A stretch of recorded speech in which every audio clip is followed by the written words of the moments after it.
We live in a world where silence is mistaken for absence, where stillness is feared, not welcomed, and where the mind, constantly restless, tries to grasp truth through noise and effort. But what if the truth was never hidden?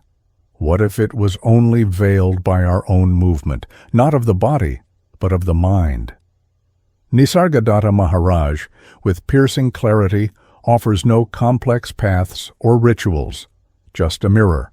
When the mind is still, the beauty of the self is seen.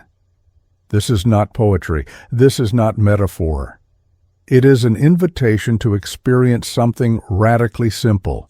You see, the mind is like muddy water. Shake it, and everything becomes cloudy. Let it rest, and clarity returns on its own. The beauty of the self, not the self-image, not the personality, not your history, but the unchanging presence behind all change. This beauty isn't something you become. It's what you already are once the noise subsides. And yet, the moment we try to silence the mind, we do so with effort. Effort is resistance. Resistance is movement. And movement, again, clouds the water. So how do we reach stillness? The paradox is, you don't.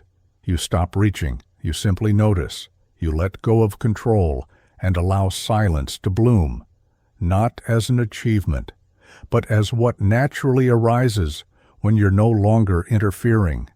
It is in this sacred stillness that the self reveals itself, not to the mind, but beyond the mind, not as an object, but as pure being, not something to understand, but something to be.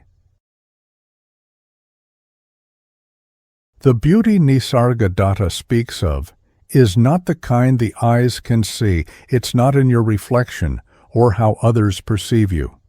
It is not found in titles, achievements, or spiritual stories we tell ourselves. It is the kind of beauty that is, with no cause, no reason. The kind that does not depend on approval. It does not rise or fall with your emotions. It's the radiance of being itself. But as long as the mind is trying to become something, trying to fix itself, improve itself, define itself, it misses what already is. The mind is like a spotlight, always pointing somewhere else, to the future, to the past, to comparison, to doubt. But who is watching the spotlight? Who is aware of the movement?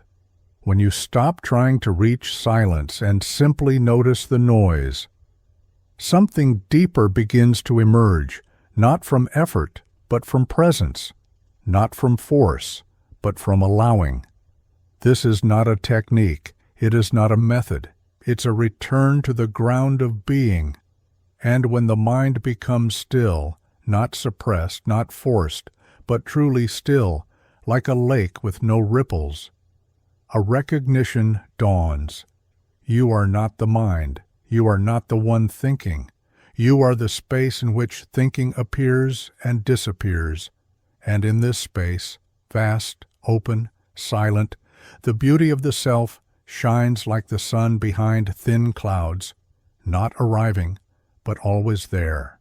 This is what Nisargadatta knew, that the treasure is not found at the end of a path.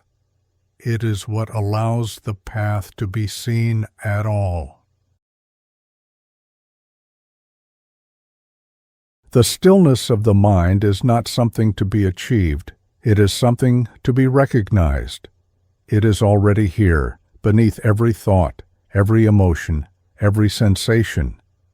But the mind, conditioned to seek, to analyze, to fix, becomes restless in the face of silence. We think silence is emptiness. We fear that if we stop thinking, we will stop being. But what if it's the opposite? What if silence is the true fullness? What if in the absence of thought, the self begins to shine, not as a personality, not as a story, but as pure, aware presence? This awareness doesn't need content. It doesn't need to achieve anything. It doesn't ask for meaning. It simply is. When you observe your thoughts without clinging to them, without trying to fix or improve them, something remarkable happens. You begin to see that thoughts are just weather patterns in the sky of your being. They come, they go. But they are not you. You are the sky, vast, untouched, unchanging. And when the mind rests in this realization, a quiet joy arises, not because something special has happened, but because, for once, nothing is happening. There is no resistance, no effort, no drama, only presence. This is the beauty of the self Nisargadatta speaks of. Not a beauty that needs to be created, but one that becomes visible when we stop covering it with our mental noise. The moment you see this clearly, even for a second, something deep inside you lets go. The spiritual search slows down. The desire to become someone dissolves, and you begin to live from a place that doesn't need to prove or improve anything. You don't become passive. You become present. You don't escape the world. You meet it without filters. And that, paradoxically, is where real life begins. When Nisargadatta said, "When the mind is still, the beauty of the self is seen," he was pointing not to an achievement, but to a recognition. The recognition that what we are searching for has never been missing. It is not about silencing the mind by force, but about seeing that the noise of the mind is not you. You are not the turbulence. You are the stillness in which turbulence arises and fades. You are not the fear, the craving, or the confusion. You are the space that holds all of it without resistance, and in that spaciousness there is no need to become anything. There is no future self to strive for, no identity to defend, no past to regret. Only the presence of what is, radiating silently. This stillness does not mean withdrawal. It is not apathy. It is not doing nothing in a shallow sense. It is a deep being fully with life, fully with this breath, this moment, this ordinary miraculous presence. The mind wants something dramatic, a breakthrough, a vision, a reward. But the truth is humbling and soft.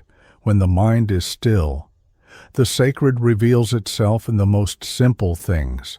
The wind through the trees, the sound of footsteps on the floor, the feeling of your own breath returning home.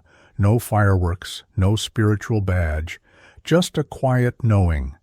I am, not as a thought, not as a belief, but as a living, breathing truth, prior to words, prior to effort. In that recognition, the struggle dissolves. There is nothing left to chase, nothing left to fix, only the beauty of the self, shining, calmly, unchanged, as it always has. And you smile, not because something has been added to you, but because something has fallen away. You're no longer trying to be someone. You're no longer fighting to become something. You are simply being. And that is enough.